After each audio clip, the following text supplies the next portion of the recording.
এই পৃথিবীতে কেন এত ধর্ম সৃষ্টি হয়েছে, আমাদের চারপাশে এত বেশি ধর্ম কেন?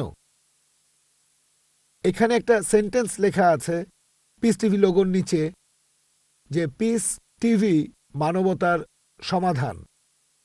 এখানে আমার মতামত হলো এই, যে শান্তির জন্য জ্ঞান আর বিজ্ঞতার প্রয়োজন। ধন্যবাদ। ভাই একটা প্রশ্ন করলেন যে পৃথিবীতে এত ধর্ম কেন, এটা প্রথম প্রশ্ন। পৃথিবীতে কেন এত বেশি ধর্ম? আমাদের বুঝতে হবে যে সর্বশক্তিমান ঈশ্বর আমাদের স্রষ্টা আল্লাহ সুবহানাহু ওয়া তাআলা পাঠিয়েছেন মাত্র একটা ধর্ম। আল্লাহ পবিত্র কোরআনে বলেছেন সূরা আলে ইমরান অধ্যায় নম্বর 3 আয়াত নম্বর 19, ইন্নাদ-দীনা ইনদাল্লাহিল ইসলাম। একমাত্র ধর্ম, একমাত্র জীবন দর্শন যেটা আল্লাহ তাআলার গ্রহণযোগ্য, সেটা আল্লাহ তাআলার কাছে আত্মসমর্পণ করা। আল্লাহ তাআলা মাত্র একটা ধর্মই পাঠিয়েছেন। আর যত নবী রাসূল পৃথিবীতে এসেছেন, যেমন ধরেন আদম, ইব্রাহিম, মুসা, ঈসা, মুহাম্মদ, ওনারা সবাই শান্তিতে থাকুন, তারা মানুষকে একটা শিক্ষাই দিয়েছেন, আল্লাহর কাছে আত্মসমর্পণ করা। এখন আরবি ভাষায় যদি কেউ আল্লাহ তাআলার কাছে আত্মসমর্পণ করে তাহলে তাকে বলা হয় মুসলিম। আর ইসলাম, এই আরবি শব্দটার মূল আরবি শব্দটা হচ্ছে সালাম, যার মানে শান্তি। এর আরেকটা মূল আরবি শব্দ হচ্ছে সিলম, যার মানে আল্লাহ তাআলার কাছে নিজের ইচ্ছাকে সমর্পণ করা। তাহলে এক কথা ইসলাম মানে আল্লাহ তাআলার কাছে আত্মসমর্পণের মাধ্যমে শান্তি অর্জন করা।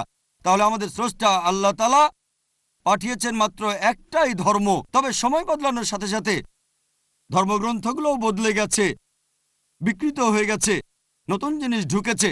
আর এই ধর্মগ্রন্থ বদলানোর ব্যাপারে আল্লাহ পবিত্র কোরআনে বলেছেন সূরা বাকারা অধ্যায় নম্বর 2 আয়াত নম্বর 79, ফাওয়াইলুল লিল্লাযিনা ইয়াকতুবুনাল কিতাবা বিআইদিহিম সুম্মা ইয়াকুলুনা হাযা মিন ইনদিল্লাহ লিয়াশতারু বিহি সামনান কালিলা ফাওয়াইলুল লাহুম মিম্মা কাতাবাত আইদিহিম ওয়াইলুল লাহুম মিম্মা ইয়াকসিবুন।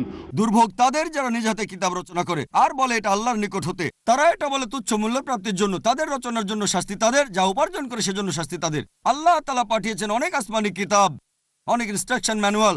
সময় বদলানোর সাথে সাথে এই ইনস্ট্রাকশন ম্যানুয়াল, আল্লাহর এই আসমানি কিতাব বদলে গেছে। যখন কোনো কিতাব বিকৃত হয়ে গেছে, আল্লাহ নতুন রাসূল পাঠিয়েছেন আর নতুন কিতাব।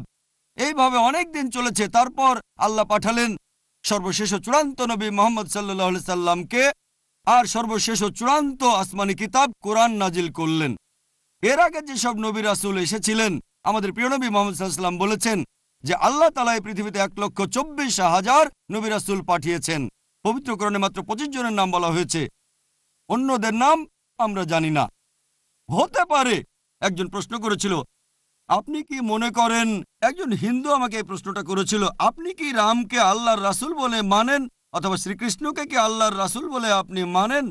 আমি বলবো, যেহেতু নামটা কোরআন হাদিসে উল্লেখ করা নেই, আমি জানি না। হতে পারে রাসূল, অথবা নাও হতে পারে, নিশ্চিত করে বলতে পারছি না। তবে একথাটা মানতে হবে, যেসব নবী রাসূল এসেছেন নবী মুহাম্মদ সাল্লাল্লাহু আলাইহি সাল্লামের আগে, তারা ছিলেন সেই সময় আর সেখানকার মানুষের জন্য। তাহলে রাম যদি আল্লাহ রাসূল হয়েও থাকেন, যদি কৃষ্ণ আল্লাহ রাসূল হয়েও থাকেন, তারা এসেছিলেন সেখানকার মানুষ আর সেই সময়ের জন্য। বর্তমানে পৃথিবীর সব মানুষ, তারা থাকতে পারে ভারতে অথবা আমেরিকায় বা সৌদি আরবে বা কানাডায় বা ইংল্যান্ডে, পৃথিবীর যে কোনো জায়গায় তারা মানবে সর্বশেষ ও চূড়ান্ত নবী মুহাম্মদ সাল্লাল্লাহু আলাইহি সাল্লামকে এবং সর্বশেষ ও চূড়ান্ত আসমানি কিতাব পবিত্র কোরআন।